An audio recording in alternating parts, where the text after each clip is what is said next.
Hello friends, ये है part 2 video of photosynthesis जिसमें हम लोग आज डिस्कस करेंगे स्ट्रक्चर ऑफ क्लोरोप्लास्ट। ठीक है, क्लोरोप्लास्ट होता क्या है, हम लोग बात कर रहे थे फोटोसिंथेसिस के बारे में। हमने डिस्कस किया था कि फोटोसिंथेसिस लीफ में होती है। ठीक है, लास्ट वीडियो में भी डिस्कस कि लीफ के सेल्स किस तरह ऑर्गेनाइज हुए होते हैं। हमारी वैक्सिक्यूटिकल्स होती हैं, हमारी पैलिसेड मेसोफिल होती है, स्पॉन्जी मेसोफिल होती है और बीच में वैस्कुलर बंडल होता है। ठीक है, अगर आप इस एक स्पेसिफिक स्पेल को उठा के मैग्नीफाई करोगे तो आपको एक ये डायग्राम नज़र आएगा of your typical plant cell. ठीक है, नॉर्मल प्लांट सेल ऐसा दिखता है जिसके अंदर हमारे पास बाहर की तरफ एक सेल वॉल होती है, बीच में एक सेंट्रल हमारे पास वैक्यूल होता है और उसका न्यूक्लियस होता है, न्यूक्लियोलस होता है। ठीक है, अच्छा, प्लांट सेल के अंदर एक ऐसा स्ट्रक्चर जो कि एनिमल सेल से डिफरेंट होता है वो होता है आपका क्लोरोप्लास्ट। ठीक है, ये आप देख रहे हो ग्रीन कलर का, ये क्लोरोप्लास्ट बना हुआ है, ये क्लोरोप्लास्ट बना हुआ है। ठीक है, ये chloroplast is the site of photosynthesis. ठीक है, क्लोरोप्लास्ट के अंदर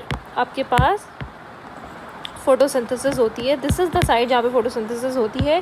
और इसी वजह से आपको याद होगा मैंने लास्ट वीडियो में आप लोग से क्वेश्चन पूछा था कि हम लोग एज ह्यूमंस फोटोसिंथेसिस क्यों नहीं कर सकते। ठीक है, क्योंकि फोटोसिंथेसिस होती किससे है, कार्बन डाइऑक्साइड से और पानी से। ठीक है, हमारे अंदर कार्बन डाइऑक्साइड भी होता है और हमारे अंदर पानी भी होता है, लेकिन हम लोग इंसान अपना खाना खुद नहीं बना सकते, सिर्फ प्लांट्स बना सकते हैं। क्यों? क्योंकि हम ह्यूमंस के अंदर क्लोरोप्लास्ट नहीं होता। ठीक है, ये एक ख़ास ऑर्गेनेल है जिसका काम ही सिर्फ फोटोसिंथेसिस करवाना है और ह्यूमंस के अंदर इट इज़ एब्सेंट।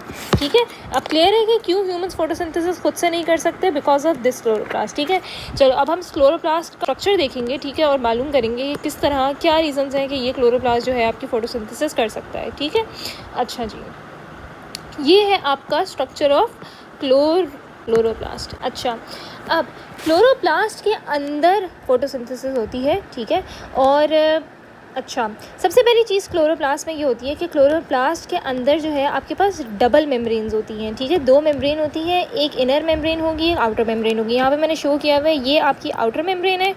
ठीक है, ये आपकी इनर मेम्ब्रेन है। ठीक है, कोई भी दो मेम्ब्रेन्स के बीच में जब भी जगह होगी, चाहे वो माइटोकॉन्ड्रिया में हो, चाहे वो न्यूक्लियस में हो, चाहे वो क्लोरोप्लास्ट में हो, ये तीनों स्ट्रक्चर्स ऐसे हैं जिनके अंदर डबल मेम्ब्रेन होती है। ठीक है, तो कोई भी दो मेम्ब्रेन के बीच में जो स्पेस होगी उसको आप लोग हमेशा इंटर मेम्ब्रेन स्पेस बोलेंगे। ठीक है, अच्छा जी, यहाँ तक डिस्कस हो गया। अब जो क्लोरोप्लास्ट के अंदर आपका जो लिक्विडी पार्ट होता है, ठीक है, जिस तरह हमारे ये सेल के अंदर साइटोप्लाज्म होता है, तो क्लोरोप्लास्ट के अंदर जो हमारे ये सारा लिक्विड पार्ट है जिसके अंदर सारे ऑर्गेनल्स तैर रहे हैं ऑल द टाइम, ठीक है, उसको क्लोरोप्लास्ट के अंदर स्ट्रोमा कहते हैं। ठीक है, क्या बोलते हैं, स्ट्रोमा।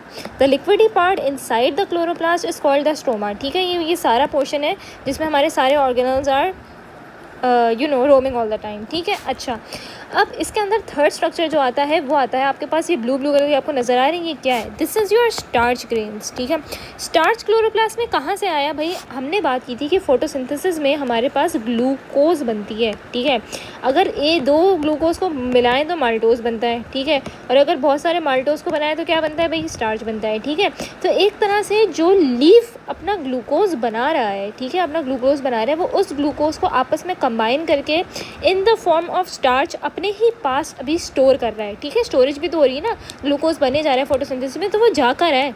ठीक है, तो स्टार्च ग्रैन्यूल्स होते हैं क्लोरोप्लास्ट के अंदर ही, जो कि उस ग्लूकोज को अपने पास स्टोर करते रहते हैं, फिर जहाँ जिस सेल को जैसी ज़रूरत होगी वो उसको आगे ट्रांसपोर्ट कर देंगे। ठीक है, ये आपके स्टार्च ग्रैन्यूल्स का काम आता है। ठीक है, तो आपका जो तीसरा स्ट्रक्चर है स्टार्च ग्रैन्यूल्स। ठीक है, फिर योर फोर्थ स्ट्रक्चर जो कि सबसे इम्पॉर्टेंट स्ट्रक्चर है, ठीक है, ये स्ट्रक्चर आपको फोटोसिंथेसिस की एबिलिटी देता है, वो होते हैं आपके थाइलाकोइड्स। ठीक है, मैं वापस बोल रही हूँ, थाइलाकोइड्स। ठीक है, थाइलाकोइड्स क्या होते हैं भाई, थाइलाकोइड जो होते हैं ना वो इस तरह से डिस्क लाइक स्ट्रक्चर होते हैं। ठीक है, एक थाइलाकोइड एक डिस्क को कहेंगे। ठीक है, ये जो डिस्क होती है, इस डिस्क के अंदर आपके पास क्लोरोफिल होता है।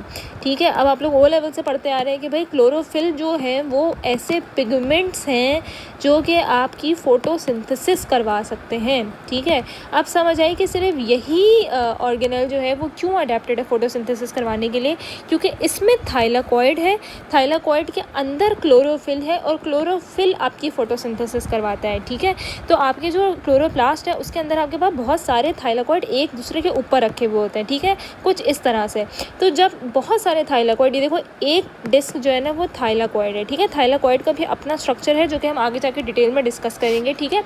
एक पड़ा हुआ है तो वो थाइलाकॉइड है। अगर बहुत सारे एक दूसरे के साथ रखे हुए और होते एक साथ ही, अकेले कभी भी नहीं होता, तो इसको ग्रैनम बोलते हैं। क्या बोलते हैं? ग्रैनम, ठीक है। तो आपके क्लोरोप्लास्ट के अंदर आपका फोर्थ स्ट्रक्चर थाइलाकॉइड है, जिसके स्टैक को आप क्या बोलेंगे? ग्रैनम, ठीक है। बात क्लियर हो गई? अच्छा, अब आपके दो थाइलाकॉइड्स, दो ग्रैनम, एक ग्रैनम ये रहा मेरा, एक ग्रैनम ये रहा, ठीक है। दो ग्रैनम जब आपस में कम्युनिकेट करते हैं, ठीक है, ये जो कम्युनिकेशन पाथवे होता है बीच में, इसको आप लमेला बोलते हो, ठीक है। क्या बोलते हैं? लमेला, ठीक है। फिफ्थ पॉइंट क्या है आपका? लमेला, ठीक है। अच्छा, वापस बता रही हूँ मैं, आपके डबल मेम्ब्रेन्स हैं जो कि आपकी बाहर की साइड पे होंगी, ठीक है। ये आपकी आउटर मेम्ब्रेन है, ये वाली, ठीक है। ये आपकी इनर मेम्ब्रेन है, ठीक है, ये अंदर वाली। और ठीक है, फिर आपके पास जो है अंदर जो है लिक्विड है वो आपका स्ट्रोमा कहलाएगा, ठीक है। ये मैंने स्ट्रोमा लिखा हुआ है यहाँ पे, ठीक है। फिर आपके पास स्टार्च ग्रैन्यूल्स होते हैं, जो भी ग्लूकोज फोटोसिंथेसिस से बन रहा है वो आपके प्लांट के अंदर उसी वक्त स्टोर होता रहे, ठीक है। फिर आपके पास होते हैं आपके थाइलाकॉइड्स। थाइलाकॉइड एक डिस्क को कहते हैं, जब बहुत सारी डिस्क एक साथ होती हैं तो उसको ग्रैनम बोलते हैं, ठीक है, ग्रैनम। और ग्रैनम, दो ग्रैनम आपस में जिससे कम्युनिकेट करते हैं या कनेक्टेड होते हैं, ठीक है, उसको लमेला बोलते हैं। क्या बोलते हैं? लमेला, ठीक है। आपकी फोटोसिंथेसिस आपके थाइलाकॉइड में हो रही होती है और आपकी फोटोसिंथेसिस आपके लमेला के अंदर भी हो रही होती है, ठीक है। Lamela is not a useless portion, इसके अंदर फोटोसिंथेसिस चलती रहती है, ठीक है। तो ये आपका स्ट्रक्चर था क्लोरोप्लास्ट का, ठीक है। सारी बात क्लियर हो गई। अब इस स्ट्रक्चर के अंदर आपका सारा काम होता है। ये आपका थाइलाकॉइड है, ठीक है, थाइलाकॉइड। थाइलाकॉइड के अंदर हम लोगों ने बात की थी कि हमारे पास कुछ पिगमेंट्स होते हैं, वो पिगमेंट्स हमारी फोटोसिंथेसिस करवाते हैं, जिसमें से सबसे इम्पॉर्टेंट क्या है?